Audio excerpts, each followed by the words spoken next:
गायत्री मंत्र एक बार मेरे साथ दोहराओ। ओम भूर्भुवः स्वः तत्सवितुर्वरेण्यं भर्गो देवस्य धीमहि धियो यो नः प्रचोदयात्। मनुष्य जन्म का अवसर आपके पास है।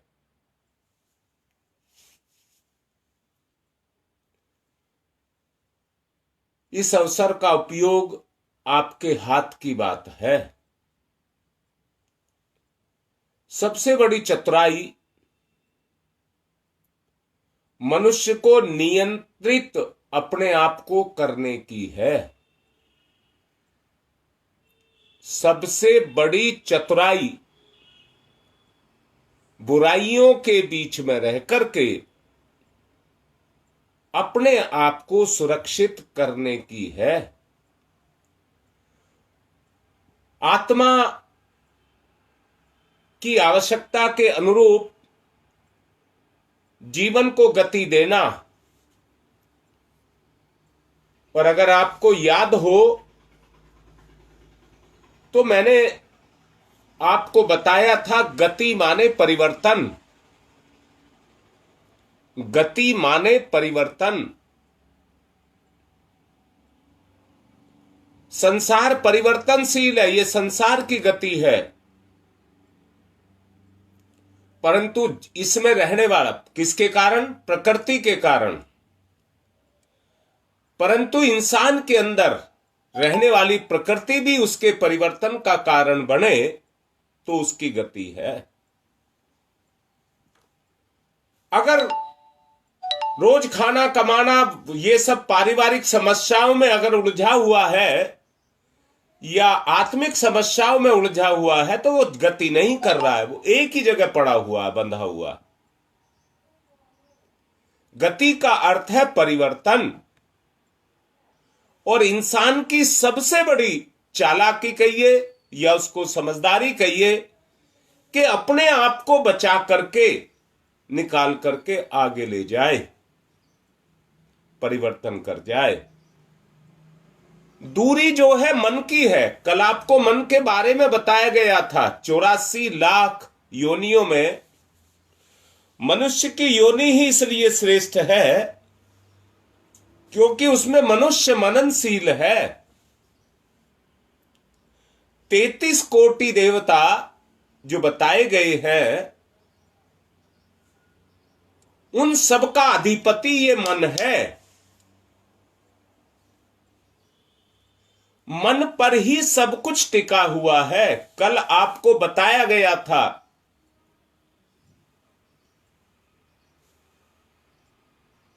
आत्मा से गति है। आत्मा से गति है, इसलिए आत्मा का कहना मानना चाहिए। और आत्मा के जो साधन है वो बुद्धि और मन कल आपको बताए गए थे। बुद्धि का क्षेत्र आंतरिक है, इसलिए उसको भावना की जरूरत पड़ती है। और मन का क्षेत्र संसार है, इसलिए उसे कामना की और इंद्रियों की आवश्यकता पड़ती है।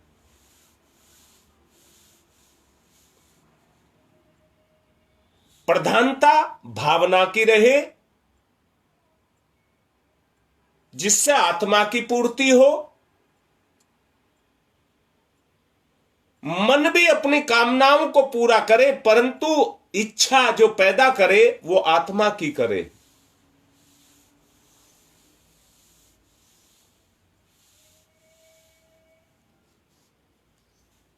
उसे गति देना, अपनी अंतर चेतना को गति देना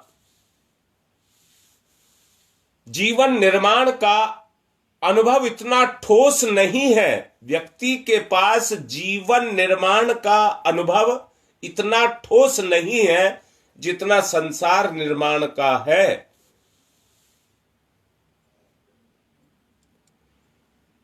पहले घास फूस की झोपड़ियां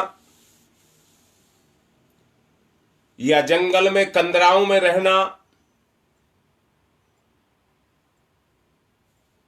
फिर कच्चे पक्के मकान बना लेना,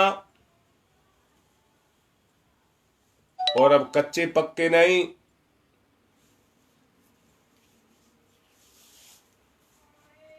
अब तो बस देखने लायक मकान हैं। इतने सुंदर हैं कि दाग भी जरा सा लग जाए तो वो अलग दिखाई देता है।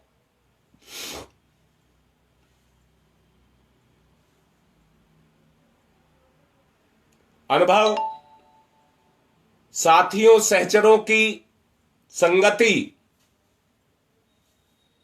से प्राप्त किए जा सकते हैं। परीक्षा के प्रश्न पत्र हल करने के लिए जिस तरह से 3 घंटे में व्यक्ति को अपनी अभिव्यक्ति देनी होती है और अपनी सफलता असफलता का उसमें निर्णय कराना होता है, उसी तरह एकांत में आत्मचिंतन और विवेचन जीवन शोध के लिए सामाजिक जीवन का अनुभव और अध्ययन बहुत जरूरी है। अंदर से महसूस करिए।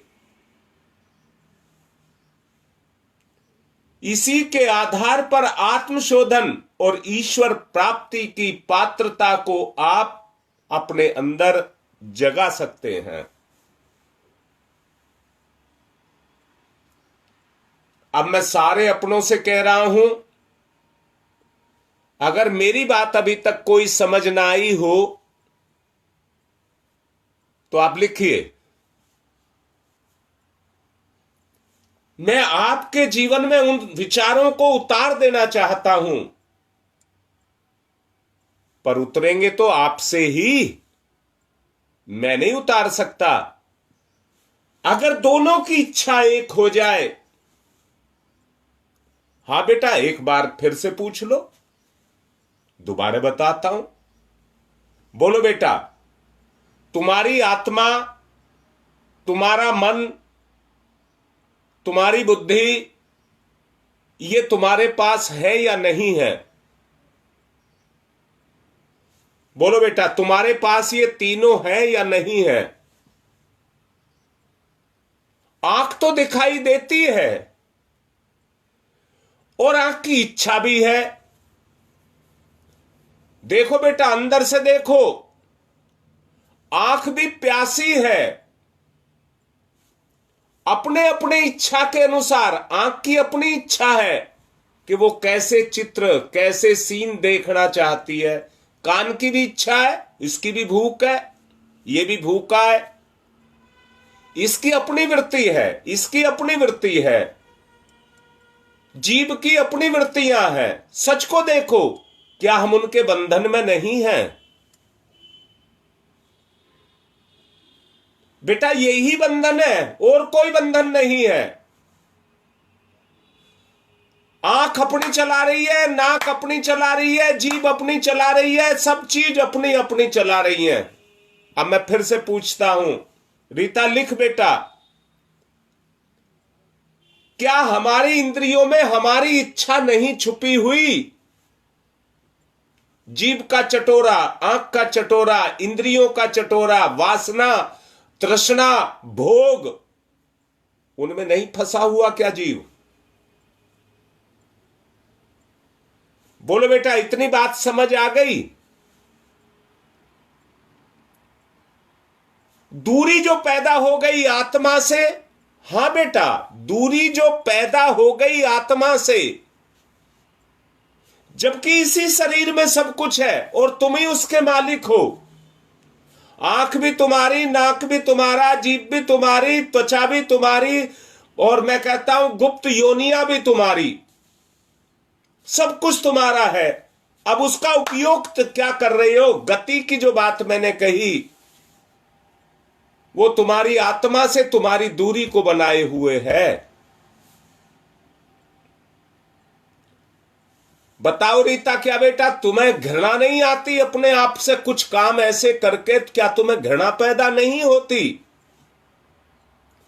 तो गति यही है कि वो घृणा हमारे अंदर से निकल जाए। मैंने अभी कहा इस संसार में भगवान ने आपको अवसर दिया है मनुष्य बनाने का।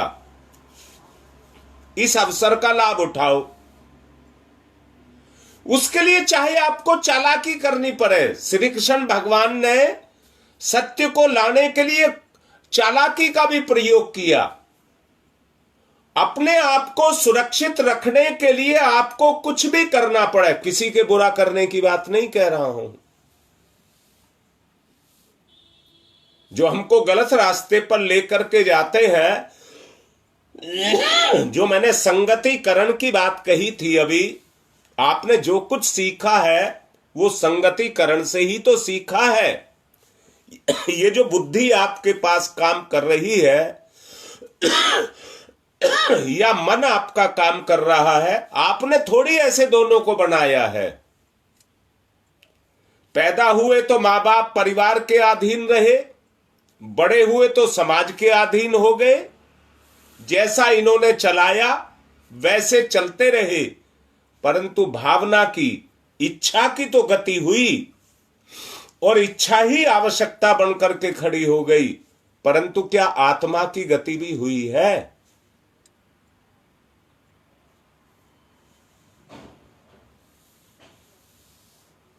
अब बेटा बताओ,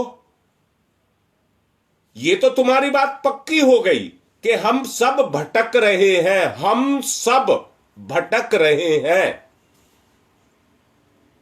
अब उस भटकाव से बाहर कैसे निकाला जाए? भटकाव से भी तो बाहर निकलना है कि नहीं निकलना? आपने ठीक लिखा है, जागना। अब जागना क्या हमारी आत्मा सोई हुई है? बेटा बुद्धि की गति मंद पड़ गई। बुद्धि का जो दीपक जल रहा है उसकी रोशनी कम हो गई। बुद्धि की गति को तेज करना है। मन पर जो विक्षोभ छा गए, जैसे लालटेन की चिमनी पर कालक आकर के जम जाती है, वैसे ही मन पर लोभ मोह तृष्णा वासना उनके कालक आकर के चिपक गई। इसलिए हमें सत्य का आभास नहीं होता, एक अंधकार में खोए हुए हैं।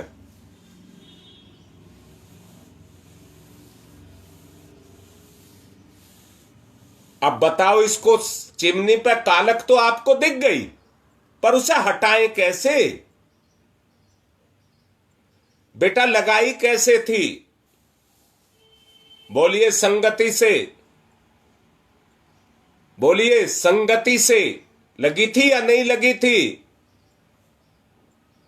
अब बेटा ये जो इतने सारे 1000 परिवार में बाद में देखता हूं, ऐसे बहुत सारे होते चले जा रहे हैं। आप में से जो अपनी मनमर्जी कर रहे हैं, 70-80 तो इस पे भी आया करते थे, परंतु वो सब बाद में देख रहे हैं। अपनी मर्जी से लापरवाही लापरवाही निकम्मापन आता चला जा रहा है। अपनी मर्जी से देखते हैं। मेरा फोन बताता है लगभग 950 के आसपास लगभग रोज रहते हैं, परंतु क्योंकि रिकॉर्डिंग रहती है इसलिए बाद में सुनते हैं। बेटा लापरवाही से काम नहीं चलेगा। अपने आप को बचाना है तो संगतिकरण करना ही पड़ेगा।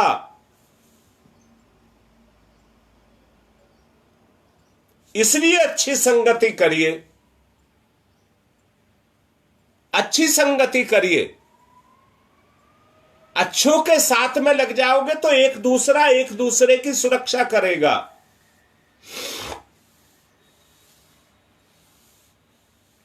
सुरक्षित निकल जाओगे। जीवन के प्रति एक स्वास्थ्य, स्वाभाविक और सामान्य दृष्टिकोण, स्त्री पुरुष के साथ में जो सहचर्य है,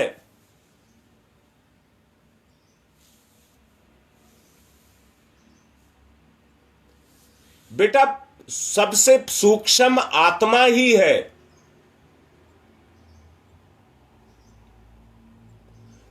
सबसे अच्छा तुम बता, अच्छा पूजा बता बेटा, अगर आत्मा, अगर तेरा अस्तित्व है तू ये कह मैं हूं।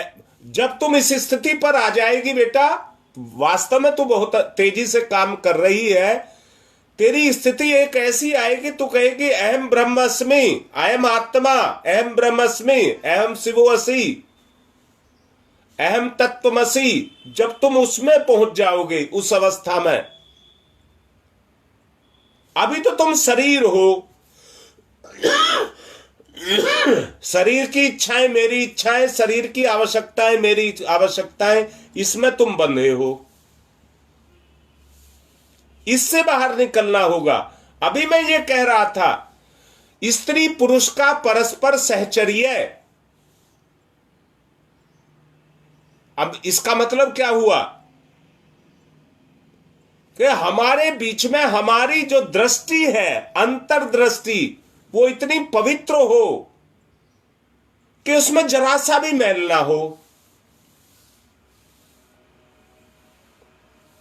अब बता बेटा, क्या इसका प्रभाव तुम्हारे स्वास्थ्य पे, तुम्हारी मानसिकता पे, तुम्हारे कहिए पवित्रता पर, भावना पर, क्या इसका प्रभाव नहीं पड़ता है? बेटा मुझे ही नहीं अभी सबर आ रहा, मैं दोबारा बोल रहा हूं, एक ही बात लेकर के चलाऊं। स्त्री और पुरुष का परस्पर सहचर्य अच्छा बनाने के लिए या तो एक काम किया जाए कि संसार को दो भाग में बांट दिया जाए और दोनों का आपस में आदान प्रदान ना रहे। जैसे आप चंद्रमा पर तो पहुंच जाते हैं, किसी ऐसे ग्रह पर आप जिस पर कभी ना जा सकेंगे, ना गए हैं,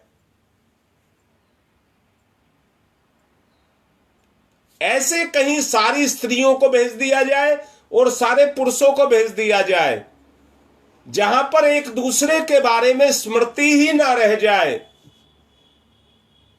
तो स्त्री पुरुष का सहचर्य खत्म हो सकता है।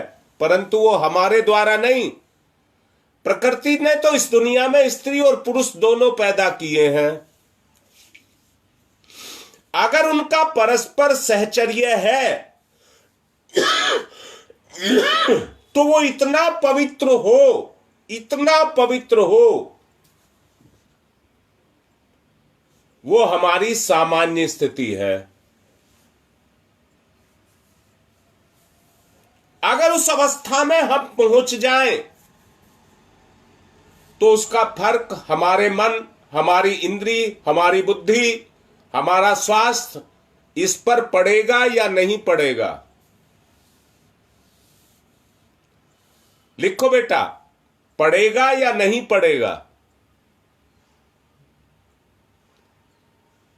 अगर पड़ेगा तो यही आत्मगति है, यही आत्मगति है।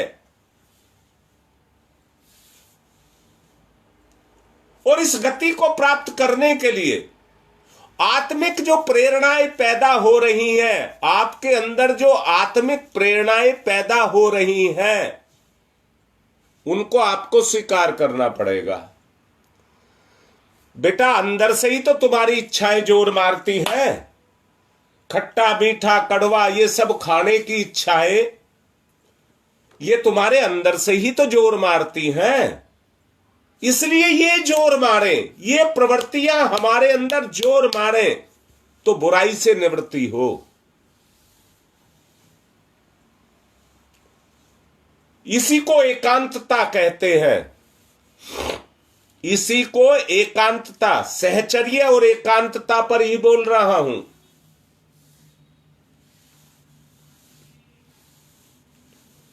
अपनी इच्छाएं भले ही शांत कर लें, किंतु वासनाओं का पूर्ण दमन इस तरह संभव कभी नहीं हो सकता।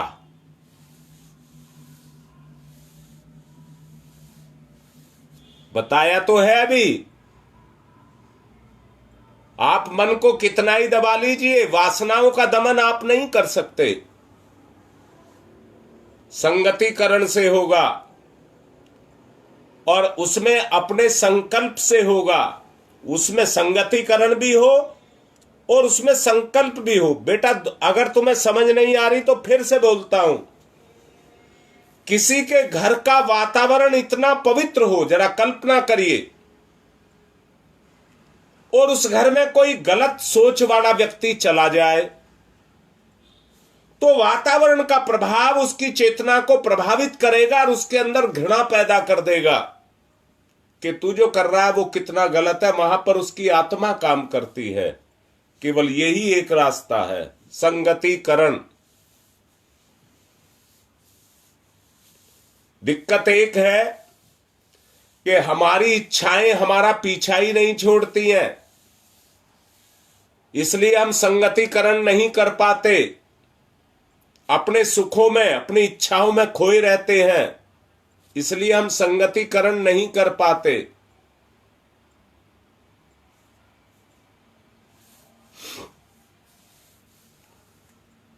विषयों में अनुरक्ति ना हो, थोड़ा थोड़ा समय एकांत चिंतन के लिए अगर निकालना शुरू कर दें, थोड़ा थोड़ा समय निकालना शुरू कर दें। हाँ गुप्ता जी, सतोगुण बढ़ने लग जाएगा। बिल्कुल ठीक लिखा, ये आपका साधन बन जाएगा। अब बताओ क्या मेरी बात समझ आ रही है? ध्यान जो आपको कराया जाता है वो इसलिए कराया जाता है, जो समझाया गया साथ साथ उसको गति दी जाए।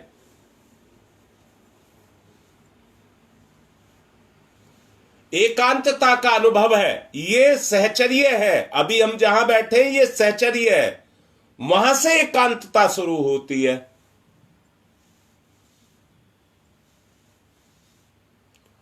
अगर ये दोनों आत्मा को मिलते रहे, सहचर्य और एकांतता, बताओ किसकी आत्मा गदगद नहीं होती?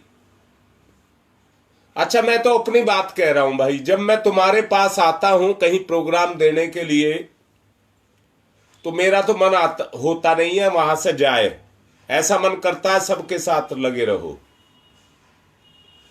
बोलिए तुम्हारा मन भी करता है? ये लगाव है, इसी को सहचर्य कहते हैं। आत्मिक प्रेरणाएं जहां पर उठे, अपनापन जहां पर प्यार वो सब मिले, तो वो सहचर्य है। उसी को सहचर्य कहते हैं। हम एक दूसरे की समस्याओं में एक दूसरे के काम आए। अरे इतनी बड़ी समस्या थी, तुम लोगों ने हल कर दी, मरी हुई को जिंदा कर दिया। कितना बड़ा काम है, ये उदाहरण है। अगर सब मिलकर के इस तरह से रहने लग जाएं, तो जो हमें मार रहा है उसको हम मार देंगे। सबका फायदा, सबका भला, सबका फायदा।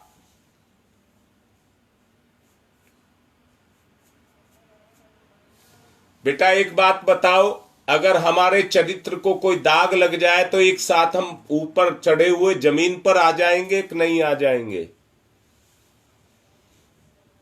हमें उस दाग को हटाना है, जो भी प्रकट नहीं है पर हमारे अंदर है, उसको हमें हटाना है।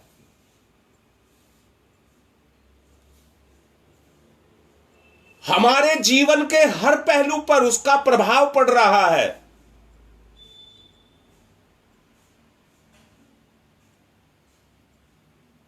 हमको आगे बढ़ना है। बेटा प्रवचन बहुत आगे निकल गया, 7:30 बज चुके हैं।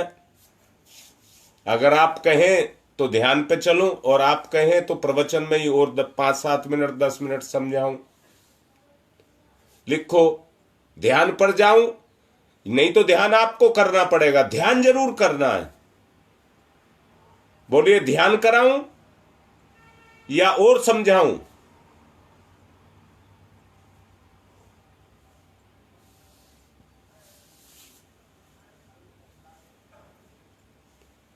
एकांतता चिंतन को मिलती रहे, तो आंतरिक विकृतियां जो पैदा हुई है, प्रकट हुई है, वो लोप हो जाएंगी।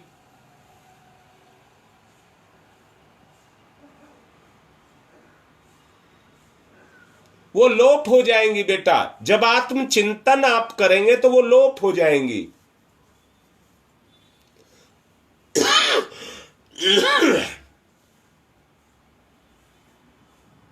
अच्छा ठीक है, बता रहा हूं बेटा, और बता रहा हूं तो सुनो। सहचर्य पर इतना बल देने की आवश्यकता है। सहचर्य पर। अच्छा बताओ तुम्हें कैसा लगता है बेटा? बोलो, सब बोलो। जब घर में सब एक का मुंह इधर को, एक का इधर को, एक का इधर को और एक का इधर को होता है बेटा, वहां कोई वासनात्मक संबंध तो नहीं है।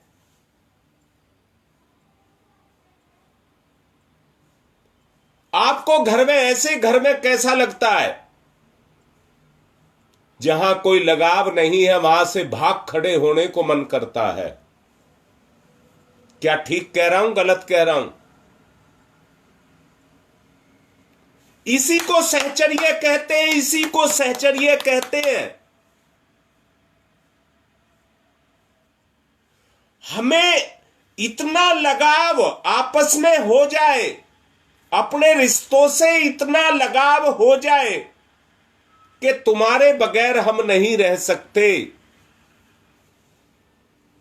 इसको मोह ना बनने दिया जाए, आत्मज्ञान बना करके रखा जाए। सबको ये पता हो कि शरीर पकड़ा है तो छोड़ना है, पर साथ नहीं छोड़ना है। बोलो, ये बात ठीक लग रही है कि नहीं लग रही?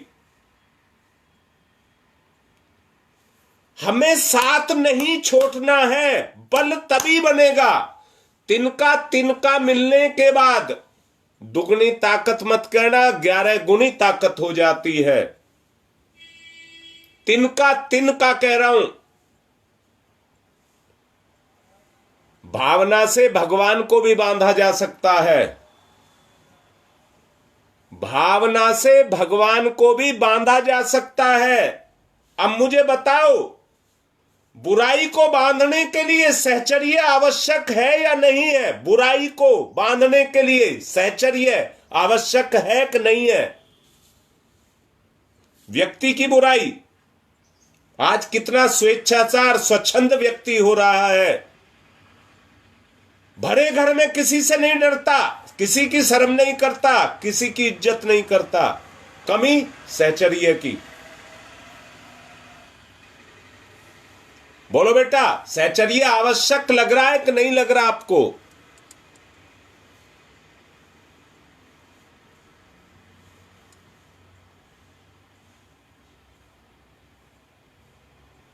अंकित, समय देखूं क्या बेटा?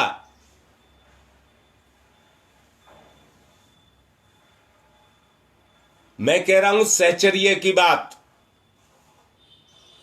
हो सकता है हमारे बीच में कोई दुर्भाव हो, द्वेष हो, दूरियां हो, उनको मिटाना है। जीवन को पूर्णता की तरफ लेकर के जाना है। आसक्ति नहीं, भोगी नहीं। आसक्त नहीं, भोगी नहीं, ये नहीं बनाना है। स्वाधीन, साहस और शक्ति की परीक्षा देनी है, उसमें खरे उतरना है।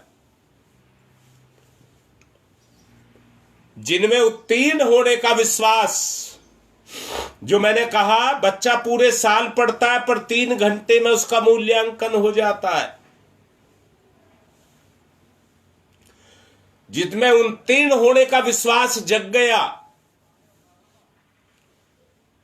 वो केवल एक ही चीज से जगेगा, एकांत साधना।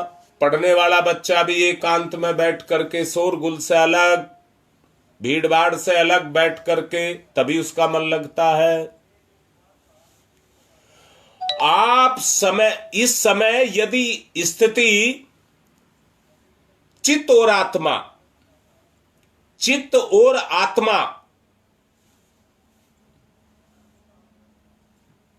पर जाकर के स्थिर हो जाए, चित्त यदि आत्मा पर जाकर के स्थित हो जाए,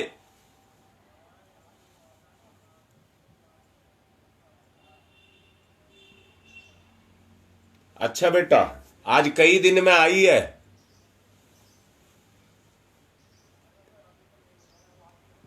एकांत कैसा? एक बात बताता हूं, राजा दशरथ की सभा में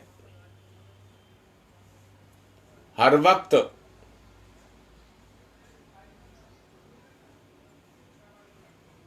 नहीं, राजा दशरथ है, कौन से हैं मुझे नाम नहीं याद है ठीक से है, वहां पर हर वक्त नाच गाने होते रहते थे,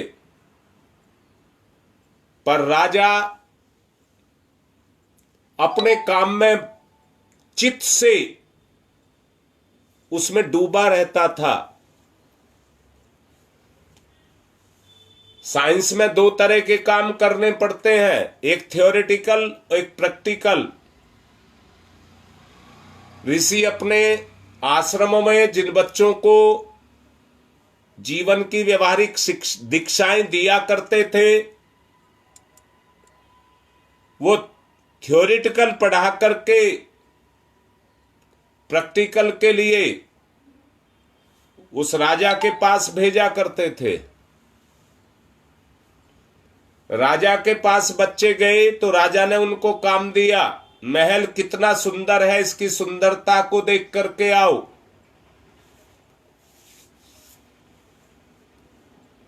उनके हाथ में तेल से भरा हुआ एक दीपक देखने के लिए जला करके दे दिया, और उसमें तेल इतना भर दिया कि एक बूंद भी गिरे, अगर वो जरा भी हिले तो एक बूंद गिर जाए। शर्त ये लगा दी, अगर एक बूंद भी तेल गिर गया तो गर्दन काटी जाएगी।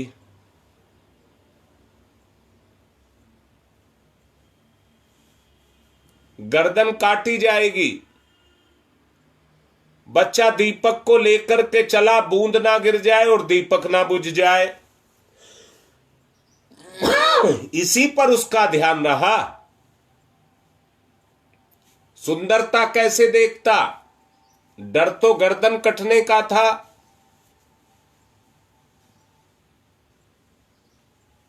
गर्दन कटने का डर था।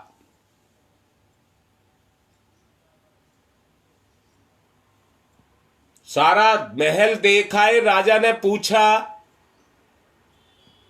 कि महल कितना सुंदर है। सबने बताया कि सुंदरता देखते तो तेल भी गिरता और दीपक भी बुझता। सोचिए ये अवस्था क्या हमारी तो नहीं है, हम अपनी गर्दन तो नहीं कटा रहे।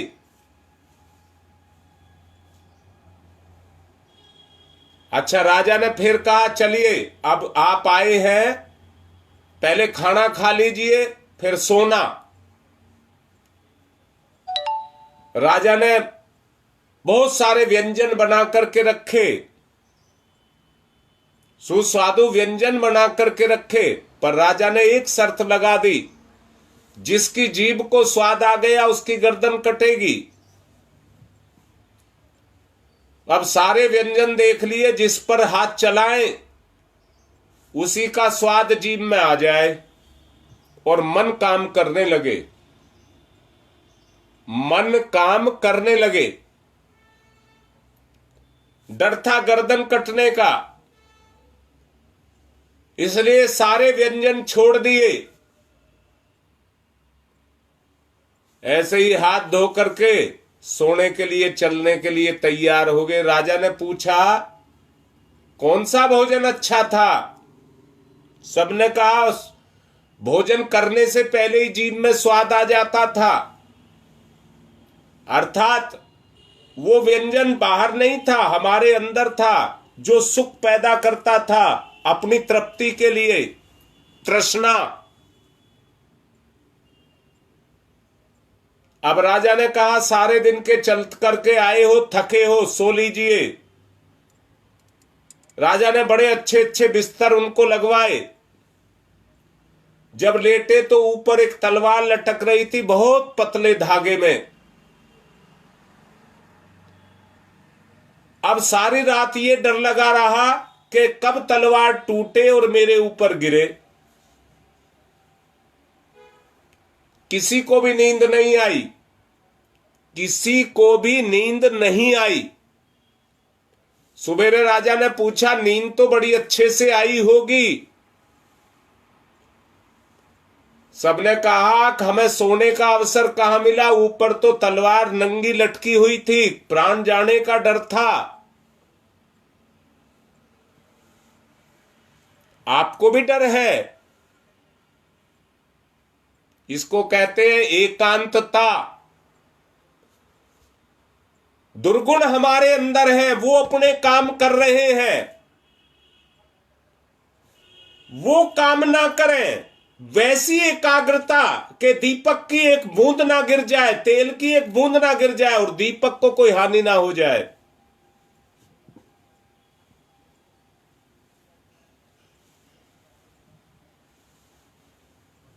आपको कहा था चित्त में आत्मा की स्थिरता आ जाए, चित्त स्थिर हो जाए।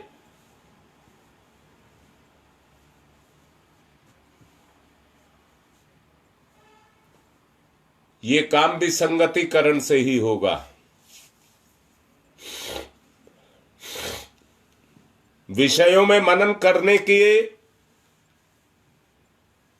हमारे दुर्गुण काम, क्रोध, लोभ, मोह, रागात्मक भाव हमारे मन में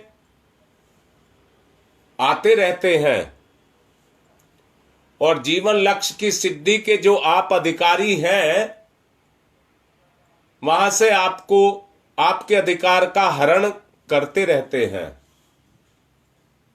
आपको नहीं करने देते। यदि उस व्यवस्था में जाकर के आप विचलित ना हो तो इसी को एकांतता कहते हैं।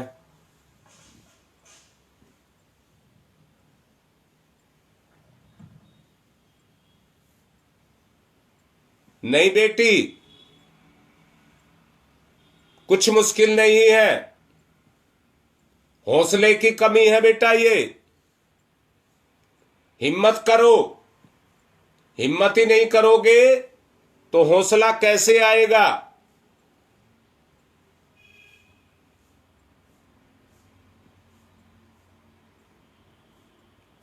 दीपक, कल फिर यही विषय लूंगा, कल इसी को फिर समझाऊंगा, क्योंकि अब तो पूरे 7:45 हो चुके हैं। समय का उल्लंघन नहीं करना चाहता। आप जहां आपको समय मिले, अवसर मिले, अपना ध्यान जरूर कर लेना। स्थिति में सुदेश सुधार लाना है बेटा, स्थिति में सुदेश सुधार लाना है, बुज़दिल नहीं बनना है, कायर नहीं कहलाना है, भगोड़ा नहीं कहलाना है। ये जीवन से भागने का रास्ता है, बचने का रास्ता नहीं है। बच नहीं सकोगे आप।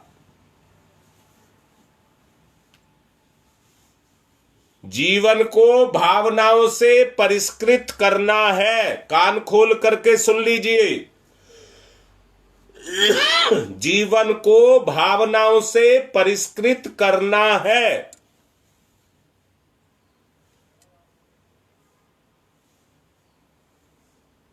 अगले दिनों यही काम किए जाएंगे। अब नेचुरोपैथी को सबके लिए किया जाएगा, क्योंकि प्रमाणित कर चुकी है। तुम्हारे मां का एक लेवल ही नहीं, क्रेटिनिन लेवल ही नहीं गिरा है, और भी जो जितने लेवल थे वो सब गिरे हैं।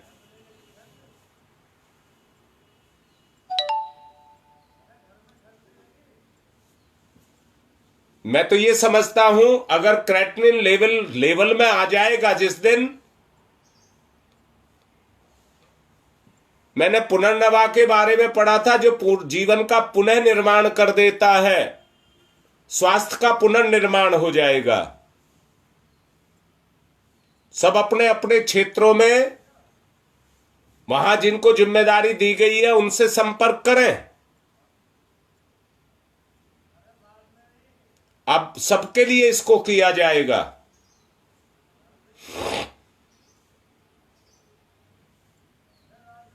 थोड़ी बहुत कमियां रह रही हैं, कमियां नहीं कही है उनको, किफायत जो अभी हम टब यूज कर रहे हैं उसमें लगभग 500 लीटर के करीब पानी आ जाता है। 500 नहीं कहिए तो 400 तो आ ही जाता है। उसको गर्म करने में बहुत ज्यादा बिजली लगती है। अब मैं उसको बैठने वाले टब बनवाने में लग रहा हूं, एक गीजर बनवाने के लिए लाने के लिए वो कर रहा हूं, और ये भी सोचा जा रहा है बेकार पड़ी हुई लकड़ियां यहां खूब मिल जाती हैं नोएडा में, एक लकड़ी का ईंधन का चूल्हा भी बनाने का मन में आ रहा है।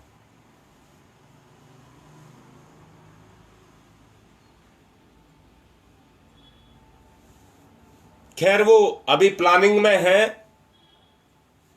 गुप्ता जी से मीटिंग करेंगे और फिर बात करेंगे, सबसे जो कमेटी है उससे बात करेंगे, बात करके फिर आगे करेंगे।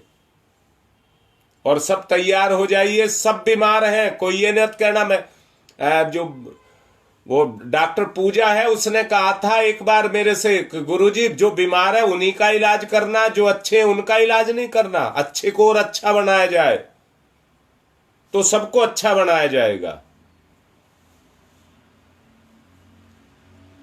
पूर्वी दिल्ली 24 कुंडीय यज्ञ